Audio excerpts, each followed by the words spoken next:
Պարոն Մինասյան, մի քանի հարց ունեմ ձեզ։ Տեսակետ կա, որ ընդդիմադիր հայտնի եռյակի Հայաստան դաշինքի Ծառուկյան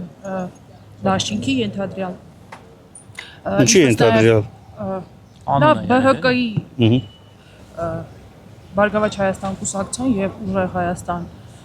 դաշինքի միասնական վարչապետի թեկնածուն Ռոբերտ Քոչարյանն է։ Դուք ունեք ներքին պայմանավորվածություն, որ եթե դուք 3 քաղաքական ուժերով անցնեք խորհրդարան, վարչապետի թեկնածու առաջադրվելու է Ռոբերտ Քոչարյանն է եւ նրանք քվեարկում են Ռոբերտ Քոչարյանի օգտին։ Ոչ, նման ոչ պայմանավորվածություն, ոչ քննարկում, ոչ զրույց չի եղել։ Ավելին ասեմ, նախագահ Քոչարյանը իր ասուլիսներից մեկի ժամանակ, եթե չեմ սխալվում, այդ մասին խոսել է եւ տրամաբանական բացատրություն է տրվել։ Ընդդիմադիր դաշտի առաջատար ուժը ներկայացնում է իր վարչապետի թեկնածուին եւ աջակցելու են ընդդիմադիրները, առնվազն մենք մեր մասով աջակցելու ենք այդ թեկնածուին։ Ով կլինի առաջատարը ընդդիմադիրներից, նա էլ առաջին հերթին այդ իրավունքը կվաստակի։ Երկրորդը որևէ ակնկալիք, որևէ sense անձնական խիստ ձգտում, որ ամեն գնով չէ պետք է Հայաստան դաշինքից լինի վարչապետը, այդպիսի ցանկություն, ձգտում, մոտեցում, պնդում արված չի երբեք։ Եվ վերջապես երրորդ հայտնի անձնավորությունը, երբ որ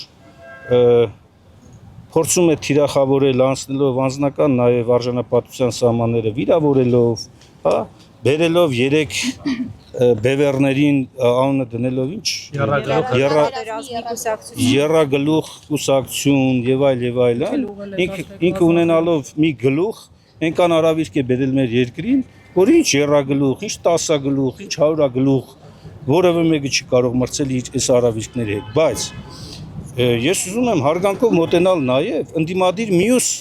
հատվածի մարդկանց, մյուս կուսակցությունների ներկայացուցիչներին։ Ի վերջո տեսեք, կան նաև այլ ընդդիմադիր հատվածներ, որոնք նույնպես ակնկալում են հասարակությունից քվեներ։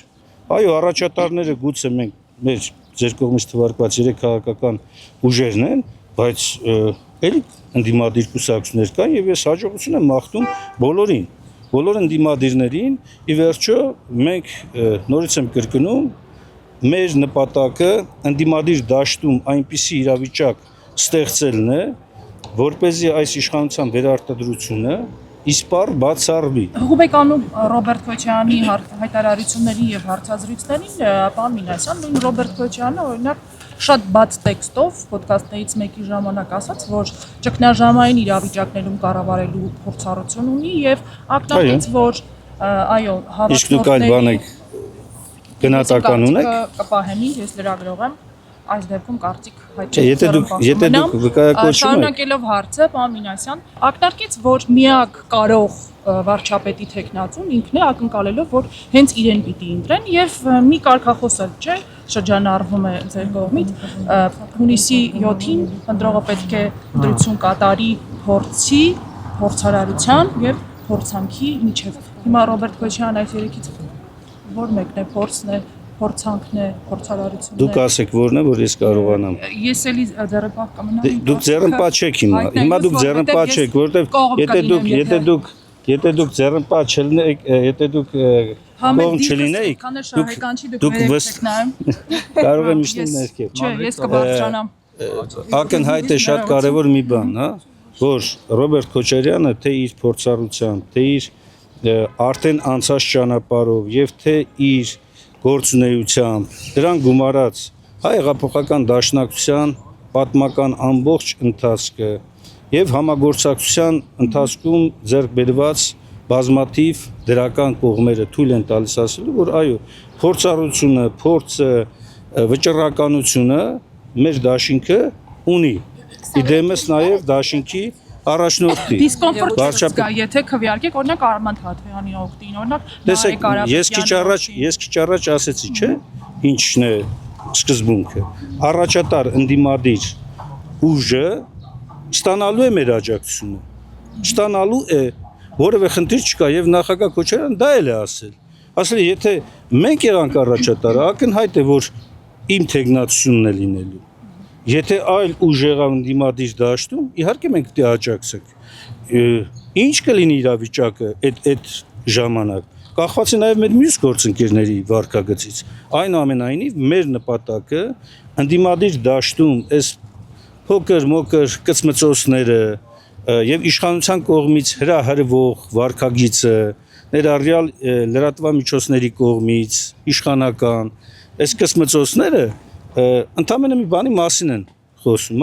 որ ընդդիմադիր դաշտը իդեմս առաջատարների եւ մյուս ընդդիմադիր ուժերի շատ ուժեղ են։ Դրա համար էլ իշխանությունը մտահոգված է։ Միասին կարող եք, մի խոսքով, միասին կարող եք։ Միասին կարող ենք մեր ժողովրդի հետ միասին։ Միասին առաջին հերթին վերաբերում է մեր ժողովրդին։ Մեր ժողովուրդը իր միասնականությամբ կարող է անել։ Գրողի ծոցն ուղարկել բոլոր ծանր դժվար ժամանակները երկրում հաստատել արժանապատվության, արդարության, անվտանգության լիարժեք իրավիճակ։ Պարոն Մինասյան, բարձր ամբիոնից բացի նաև Ցածր ամբիոնել։ ոչ, երրորդ նախագահ Սերժ Սարգսյանի հետ աֆիլացված հասարակական քաղաքական ակտիվիստներ են հորդորում ձեզ Ռոբերտ Քոչարյանին իմաստավորի դուրս գալ ընտրապայքարից, որովհետև դուք հոշիացնում եք ընդդիմադիր դաշտի ձայները։ Ես չեմ ուզենա անդրադառնալ, նոր քիչ առաջ ես ասեցի, նաև շատ հարցեր կան, որոնք որ այս փուլում համարում են ոչ միայն ոչ ճիշտ անդրադառնալ այդ հարցերին, այլ նաև անգամ սխալ պնդումներին չպետք է պատասխանենք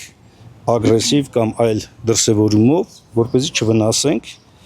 մեր այս կարևոր ընթացքը։ Եվ ես չեմ ուզում անդրադառնալ այդ պնդումներին, այդ հայտարարություններին, այդ մոտեցումներին։ 5 տարի Հայաստան դաշինքը գործել է։ Դաշնակցությունը մեր գործընկերների հետ միասին,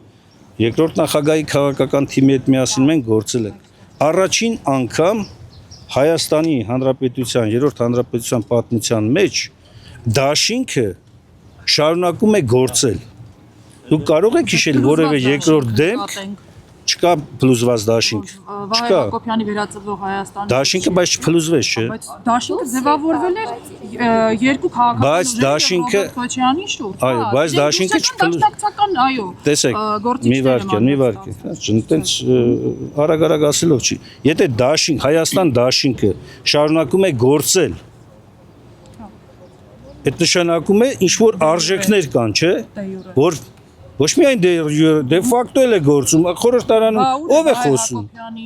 Վերածնվող Հայաստանի։ Տեսեք, խորհրդարանում ես խոսում եմ Հայաստան դաշինքի մասին։ Այսինքն անձինք կարող են փոփոխության ենթարկվել, խորհրդարանում էլ падգամավորների մի մասը մանդատները դրել է, դուրս է եկել, փոխարինվել է, բայց Հայաստան դաշինքը մնացել է եւ մնում է քաղաքական օրակարգի կարևոր քաղաքական ուժերից մեկը։ Տեսեք, ես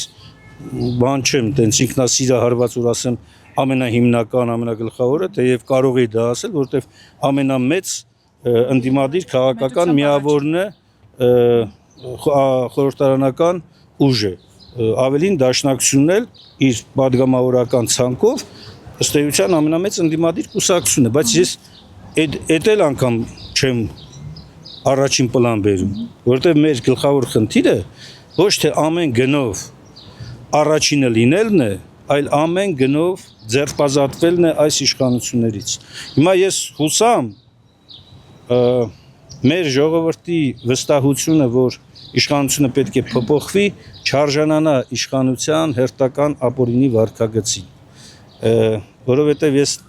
զգում եմ, տեսնում եմ, նշույլներ եմ արդեն, ոչ միայն նշույլներ, ակնհայտ օրինակներ կա, երբ որ անցնում են արդեն ոչ միայն սահմանադրական կարգավորումների սահմանները, բարոյականության նորմերն են անցնում։ Սա ժողովրդավարական ընտրություններին բնորոշ բան չի։ Մի հարց էլ պարոն Մինասյան, ձեզ որպես իրավաբան եմ հարցնում։ Ուժեղ Հայաստան կուսակցությունը ասում է, եթե մենք անցնենք խորհրդարան եւ սահմանադրական մեծամասնություն ձևավորենք, մենք կփոխենք սահմանադրության համապատասխան դրույթը, կվերացնենք արգելքը որը խոչընդոտում է, որ այս պահին Սամվել Կարապետյանը դառնա պատգամավորի թեկնածու, հետո դառնա նաև վարչապետ եւ այդ խութը արգելքը վերացնելուց հետո Սամվել Կարապետյանին կդարձնենք Հայաստանի Հանրապետության վարչապետ։ Որպես իրավաբան դուք կողմեք սահմանադրական կարգը տապալելով Ներողություն, բայց ինչ սահմանադրական կարգի տապալման մասն է խոսքը գնում, տեսեք։ Տեսեք։ Ինչ են ասել մարդիկ ըստ ձեր ձևակերպումով, ասում են, եթե իրենք ունենան սահմանադրական մեծամասնություն, ենթադրվում է, որ սահմանադրության այդ հոդվածի փոփոխությունը պահանջում է 2/3, այսինքն 66%-ից ավելի ձայն, իրենք իրավունք են ստանում կատարել սահմանադրության մեջ այնպիսի փոփոխություն, որը ոչ թե հանրաքվեի, այլ ազգային ժողովի իրավասության հարց է։ Այստեղ սահմանադրական կարգի տապալման մասին չի կարող խոսք լինել։ Երկրորդը, Հայաստանի վարչապետ դառնալու համար բացարձակ անհրաժեշտ չէ լինել պատգամավոր ըստ սահմանադրության։ Բավական է լինել Հայաստանի Հանրապետության քաղաքացի, ընդ որում գործող սահմանադրությամբ միայն Հայաստանի քաղաքացի եւ ազգային ժողովում ունենալ մեծամասնություն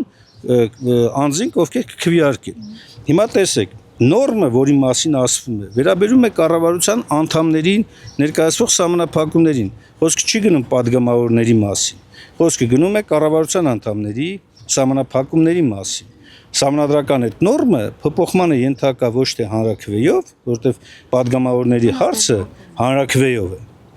Իսկ կառավարության անդամների ներկայացվող պահանջները կարող է փոփոխվել առանց հանրաքվեի։ Բայց առաջ չընկնենք։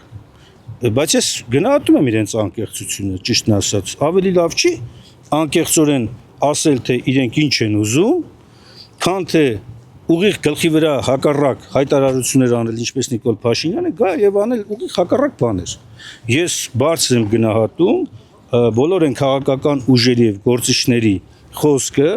որոնք հրապարակային բաց տեքստով իրենց մտադրությունների մասին ասում են։ Այսինքն սահմանադրությունը մեկ անձի հակով, այսպես ասած, պերեդելկա անելու ուժեղ Հայաստանի մտադրությանը կողմեք։ Ես չեմ համարում դա մեկ անձի վրայով պերեդելկա, ինչպես դուք գրեցիք, անելու, ավելին ասեմ, եթե ես չեմ սխալվում, նույն Նիկոլ Փաշինյանը ինքն էր հայտարարում, որ այդ սահմանափակումը պետք է վերացնել։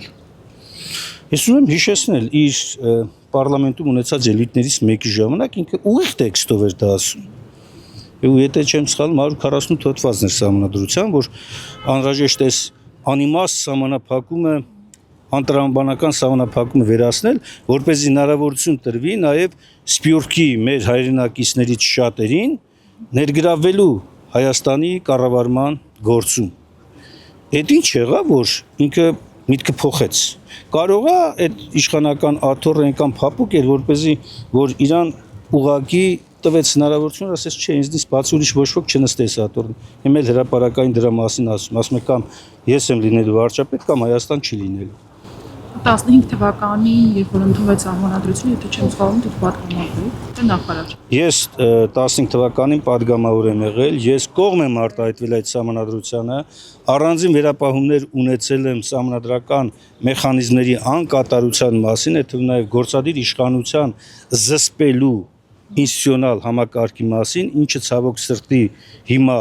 առարկայական է դարձել եւ իմ վատ կանխատեսումներ այն ժամանակվա իրականություն է այսօր դարձել։ Այսօր գործադիր իշխանությունը Նիկոլ Փաշինյանի գլխավորությամբ դարձել է սահմանադրությունը օրնիբուն ոտնահարող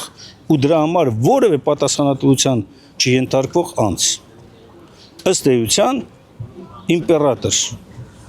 թագավոր, ես չգիտեմ էլ ինչ։ Դրա համար էլ մարդն իրան Հիսուսի տեղել է դնում, հիմա արդեն կանցնի Աստծո տեղն էլ դնելու։ Բան մնացել մի հարց էլ էլի, դամ շատ այսպես կարծիքներ կան, տարբեր հարթակներում էլ դիտում են, որ եթե օրինակ ամփոփ ենք, հա։ Այո, ձեր քաղաքական ուժի վարչապետի թեկնածուն, եթե օրինակ լիներ Աննա Գրիգորյանը, ավելի մեծ վստահության կարժանանայի քննարկվել է այդ տարբերակը, թե միայն Ռոբերտ Քոչարյան եւ վերջ։ Չէ, այդպիսի տարբերակներ չի քննարկվել, ով միայն կամ եւ այլն։ Դիտեպ ասեմ,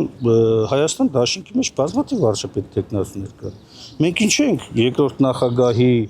որպես վարչապետի թեկնածու նաև վստահ, որ ինքը կհաջողի։ Թե իր անցած ճանապարհը, իր փորձառությունը, թե միջազգային ասպարեզում իր հեղինակությունը, այս բոլորը հնարավորություն են տալիս, այսօր եթե կա այդ հնարավորությունը, ինչու հայ ժողովուրդ այդ հնարավորությունից չօգտվի։ Բայց այդ փորձառությունը այս 5 տարվա մեջ ձեռք բերեց, Ոչ, ով էլ էր, չէ՞, մասնակցում։ Հա, բայց 21-ին էլ էր վարչապետ տեխնացուն Ռոբերտ Քոչարյանը։ Դարձավ, չէ՞, վարչապետ։ Հա, չդարձավ, որովհետև այդքան վստահության քվե ժողովուրդը չտվեց մեզ։ Ուզում եմ ասել հիմա կտա, հիմա Այն հույսով, որ վճռական ենք տրամադրված եւ հավատում ենք, որ մեր այսքան գործունեությունը նաեւ ցույց տվեց, որ մենք ճիշտ էինք։ Իսկ պոտենցիալ վարչապետությունների մեջ Լևոն Քոչարյանը կա։ Ոչ։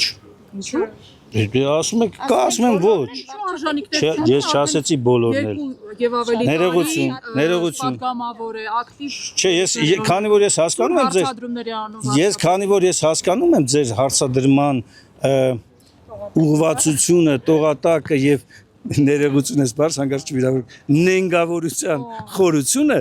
ես մի անգամից ուզում եմ արձանագրել ոչ չկա։ Ինչու այդպես կտրուկ հատուկ։ Որովհետեւ ասեցի որովհետեւ ձեր հարցադրման որովհետեւ այ հենց այստեղ հենց այդ փորձառությունն է մի անգամ որպեսզի կտրեմ թելը հետագա ենթադրություններից։ Իսկ ինչ վերաբերում է ապագայում գիտեք մարդիկ քաղաքական գործունեության մեջ ձեռք են բերում հմտություններ, ձեռք են բերում փորձառություն, ձեռք են բերում տարբեր որակներ, որոնք թույլ է տալիս մարդուն հավակնելու։ Նաև մի նրբություն էլ կա։ Այնպես չի, որ վարչապետի տեխնացուն ասում ես ու լինում է, հա, մարդինքն էլ դի ցանկանա։ Եթե այդ մարդն ասում է, չէ, ես չեմ ցանկանում, այդպիսի հարց լինի։ Բայց ոնց է որ 10-րդ Ինձ էլ հարցրեք, ես 20-րդ տեղում, Ինձ էլ որ հարց ընտրություն կատարեի ձեր եւ Լևոն Քոչարյանի վարչապետի տեխնացուների միջև միանշանակ Ես ես խորհուրդ եմ տալիս ավելի լավ է ընտրություն կատարեք Հայաստան Դաշինքի եւ Նիկոլ Փաշինյանի միջև եւ ընտրեք Հայաստան Դաշինք։ Եթե ձեր ցուցակը բաղկացած լիներ բացառապես հայ հեղափոխական դաշնակցություն, այսինքն դուք առանձին մասնակցեիք ընտրություններին, գուցե մտածեի 136-ամյա կուսակցությանը ձայն տալու մասին։ Ընդունեք այդպես։ Ինչ վերաբերում է նորից ես նորից ասեցի 20-րդ տեղը իմ որոշումն է եւ բացատրեցի ինչու, որովհետեւ ի վերջո ես այս որակի parlamento սազական չէ մեր երկրին, մեր ազգին, մեր ժողովրդին։ Ես չէի ուզենա երկրորդ անգամ այս որակի խորհրդարանում լինել։ Եվ Աստված տա, որ չլինի այդ որակի։ Նորմալ որակով լինի, որտեղ ԿՊ-ն չեմ ասում չանցնի, որտեղ այդ գծի մեջ չեմ ես էլի, բայց չլինի իշխանություն, որակ փոխվի, հասարակությունը ի վերջո որակյալ հատված տեսնի։ Հավանիչ տեսանյութը եւ բաժանորդագրվիչ նորությունները բաց չթողնելու համար